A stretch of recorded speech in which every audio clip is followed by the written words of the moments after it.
Today, no real answers after Ghislaine Maxwell stonewalled Congress, taking the fifth during her deposition, but making demands. Survivors had warned the committee they were deeply concerned her appearance today risked becoming another opportunity for deception rather than truth. Joining us now, Vicky Ward, investigative journalist and executive producer of Discovery Plus's Chasing Ghislaine. You've spent, more than 2 decades following this story of Ghislaine Maxwell and Jeffrey Epstein. Any surprise at all that she came and asked for clemency and said, then I'll talk? And by the way, when I talk, I'm going to clear some folks? No, none at all. I mean, her brother in England was saying exactly that she would do exactly this over the weekend. I mean, at this point, you know, she has nothing to lose. So not surprised at all. She said nothing. I think what will be much more interesting and hopefully revealing is what Les Wexner, who has a billionaire who has everything to lose, will say to Congress. And then Richard Kahn and Darren Indyke, who were Epstein's longtime lawyer and accountant, respectively. You know, we do see all sorts of communications between Epstein and them in this latest batch of files that have come out that would suggest, to me at least, they definitely knew something of what was going on. You know, sending Richard, you know, he wants one woman to be able to go and pick out what she wants. I mean, come on. And so I think we hopefully will get more answers in their testimony than we did in Maxwell's. I'm not sure we're going to get much in the Clintons' testimony, other than Bill Clinton will, of course, be embarrassed. I mean, it was poor judgment. I don't think, you know, poor judgment for a former president to go on a plane with a man who was surrounded by very young girls. I mean, this is a president who had dealt with the Monica Lewinsky scandal at the end of his presidency. So just the optics of that were bad. And I understand that Jeffrey Epstein and Ghislaine Maxwell gave him the money, and even, I think, in Maxwell's case, the idea for the Clinton Global Initiative, which went on to do wonderful things and saved many, many lives. It's just very unfortunate that the money came from a convicted paedophile. Let me ask you again about what happened today in the deposition, because the question of clemency is not new. No. But it was very interesting what some members of Congress had to say when they came out of that less than half an hour exchange. Take a listen.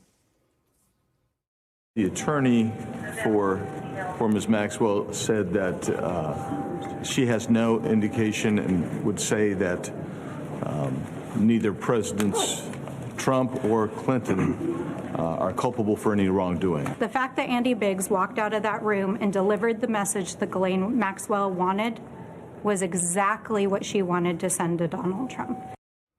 Was that exactly what she wanted Donald Trump to hear? Give me clemency and I will stand before the world and say there was nothing untoward that you did. Yes, of course.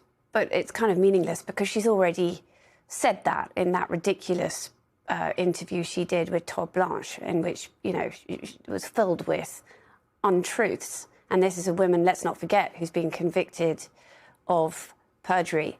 I actually have a wager with Julie Brown, the journalist who did that very important series in the Miami Herald. Yeah. Yes, which would have changed the course of history on this story, right? Because after that, the Justice Department finally stepped into action and Jeffrey Epstein was finally indicted, and later Ghislaine Maxwell.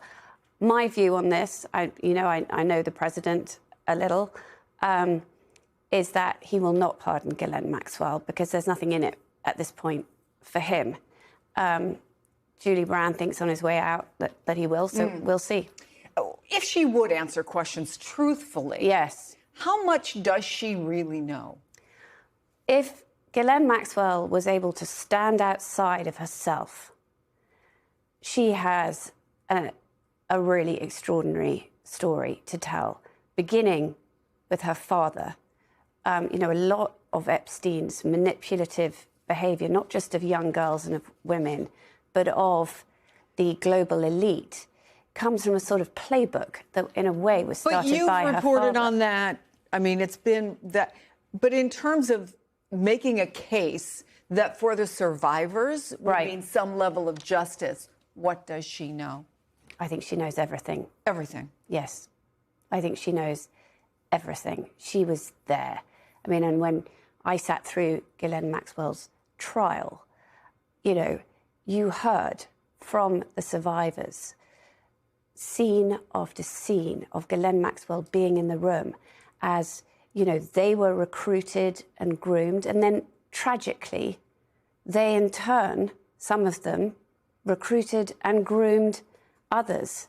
And it was like the mother hen was Ghislaine Maxwell. I mean, there's a very sad scene in the late Virginia Giuffre's recent memoir, her posthumous memoir, in which she talks about, you know, why Jeffrey and Ghislaine together sucked her in.